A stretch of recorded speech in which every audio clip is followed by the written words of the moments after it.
What's good, YouTube? It's your boy NHDJ back here with another video, man. Today we got a reaction video to KTS CHIRAQ's Top Savages.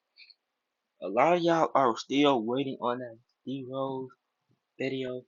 I'm gonna tell you right now, y'all. I don't think I'm gonna get into that video because it's like I literally just did a reaction video, like, and as soon as before I did this video, I'm doing a video now.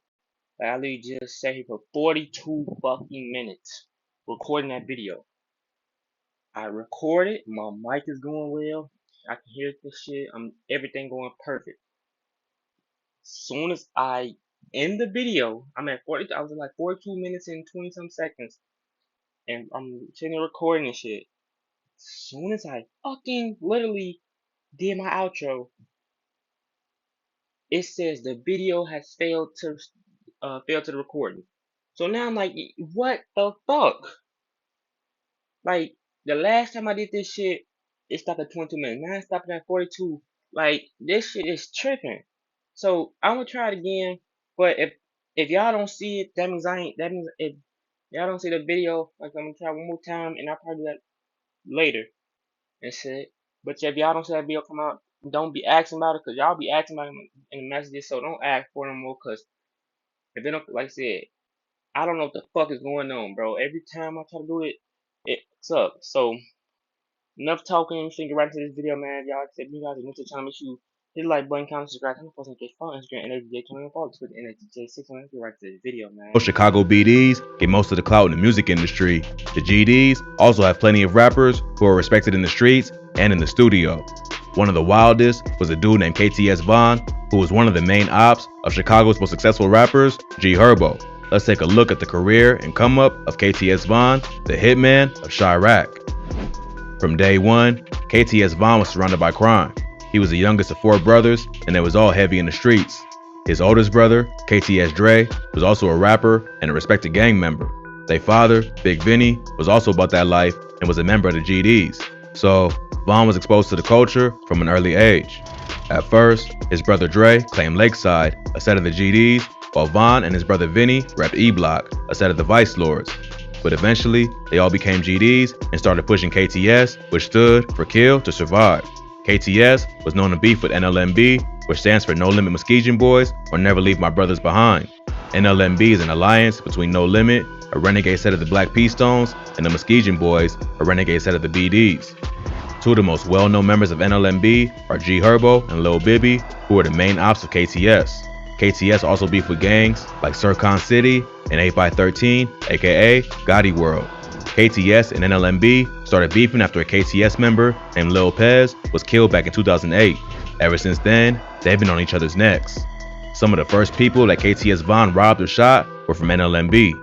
KTS first started as an alliance between different hoods in the area, including Lakeside, Pocket Town, and the 075 Vice Lords. But the alliance fell through, and they became their own thing, claiming the area of 75th and Cottage Grove. They are a lot smaller than gangs like NLMB, but made up for it by being twice as deadly.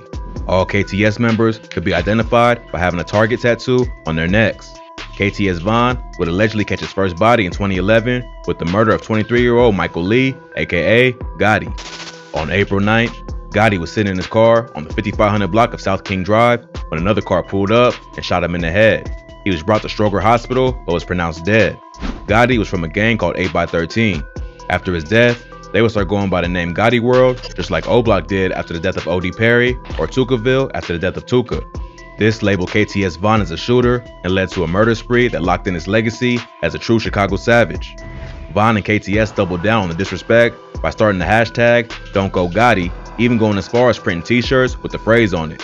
After that, Vaughn was out for blood and was ready to knock off all his ops one at a time.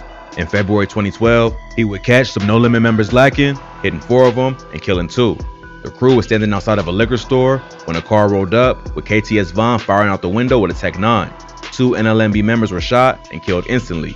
One was a dude named Rock, who got killed trying to run into the store, and the other was Alamo, who was hit with multiple bullets while standing outside the store. Alamo wasn't an active NLMB member. He was a 57-year-old father of 4 who was just at the wrong place at the wrong time. He wasn't completely innocent and had taught other NLMB members how to move, but he wasn't in the streets like he used to be. Rock, on the other hand, was only 19 and was a respected shooter from NLMB. Rock was well loved in his hood, and his death was a big loss for the gang. Other NLMB members who also got hit but survived were G Herbo, Wet 'em Up, and Pharaoh. What would have happened to Chicago's rap scene if G Herbo got killed that day? Luckily, he escaped with his life and eventually made it out of the streets. But his homies wasn't as lucky and lost their lives. This would just fuel the war between KTS and NLMB. It only got worse after KTS Von got on social media and started mocking the dead. Are you ready?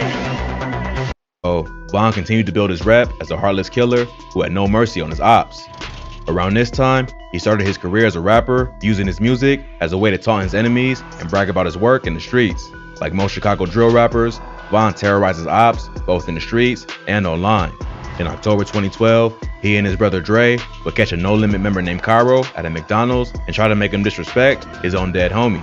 In the video, Dre and Von corner Cairo and tell him to say "F Rock." Cairo refuses and Dre smacks him in the face, busting open his lip, damn near breaking his jaw. Right now. Say F Rock. What? Say it. Hey. Ain't no unzipping enough. Say F Rock. Say it. Don't be scared, little folks. Don't be scared, little folks. Oh, shit. Damn, folks. He like he just broke your jaw, little folks. What, you came out turned up? Another No Limit member named Moody then comes out of the bathroom with the gun and KTS takes off. While they're leaving, gunshots can be heard going off in the background.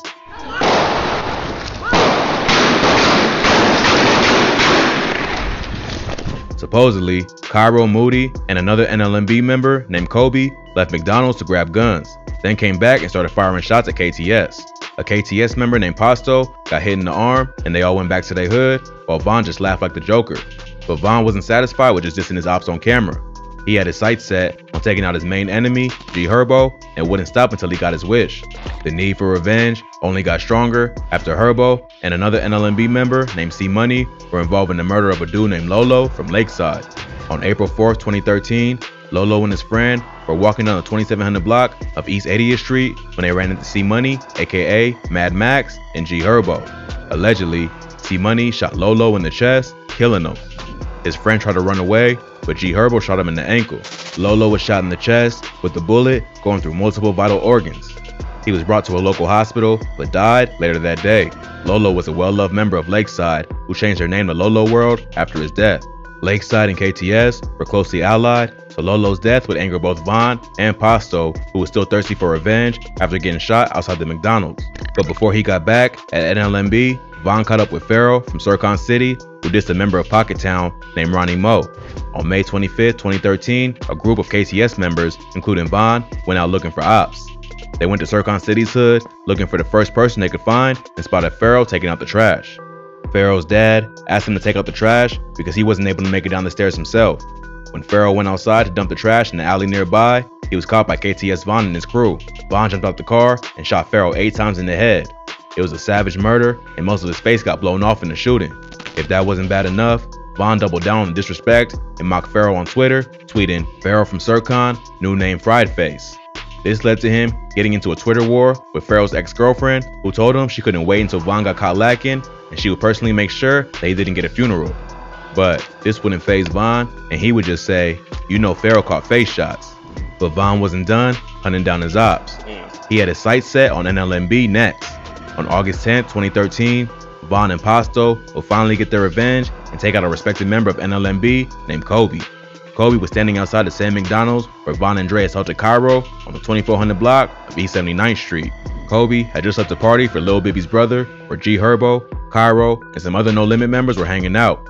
Kobe decided he wanted to go home, but refused to ride, saying he'd rather walk. While he was passing by the McDonald's, a car pulled up and started letting off shots. Kobe was hit in the body and then the face. When G Herbo and the rest of No Limit heard the shots, they ran over to see what happened, armed with pistols. But by the time they arrived, Kobe was dead. Rumors are that KTS Von and Pasto were the shooters, while another KTS member named Rio was the driver. Kobe was a well-loved member of NLMB, and his death was a major loss for the gang. G Herbo would name one of his early mixtapes, "Ballin' Like I'm Kobe," in honor of his dead friend. Even though KTS Von couldn't get his main op, he managed to take out his close friend. In 2015, KTS Vaughn dropped the track Kill to Survive, where he's seen wearing a jacket with the words "Kill Dead Homie" and the names of his dead ops, including Gotti, Rock, Pharaoh, and Kobe. So, Vaughn was making enemies across the city, and it was only a matter of time before that energy came back for him. On June 23, 2015, Vaughn would be shot and killed in the Greater Grand Crossing neighborhood. He was walking down the 7500 block of South Ellis Avenue, high on pills and all by himself. As a car drove by, someone saw him and shot him a few times in the body and then once in the head to make sure he was dead. By the time police arrived, he was already dead at just 21 years old. It's not clear who's responsible for the death of KTS Vaughn. With so many different gangs in the city who wanted him dead, it could have been anyone. Some say it was Choppa and Mad Max, aka C Money from NLMB, who were out looking for ops and caught Vaughn lacking. Vaughn and Choppa was beefing on social media the day before, with Vaughn allegedly threatening him. After Vaughn got killed, No Limit members started dissing him in songs and on social media. Mad Max also changed his Instagram name to Mad Max the Smoker, which was originally KTS Vaughn's nickname. But it's normal for Chicago rappers to diss their dead ops, whether or not they had something to do with the hit. Another rumor is that it was done by Sircon City, getting revenge for Pharaoh's death. A Sircon City member got killed just a few days after Vaughn, which some think was retaliation. Vaughn put a major target on his head by doing so much dirt and dissing on the internet. So it could have been anyone. Even though Vaughn was a violent killer, many close to him said he was really laid back and known to joke around and have fun. He was just a product of his environment and did what he had to do to survive in CHIRAQ. But in the end, all that destruction led to his own downfall, and he suffered the same fate as most rappers who are really about that life. Alright, y'all, that's the end of the reaction video, man, to KTS CHIRAQ Top Savages. Let me know what else y'all want me to react to, man. Give me the 5 likes. Follow. So, guys, make sure to like button, comment, subscribe, and I'm pulling TikTok, Instagram, NHJ, follow Twitch, NHJ6, man. It's your boy Jay. And I'm out. Peace.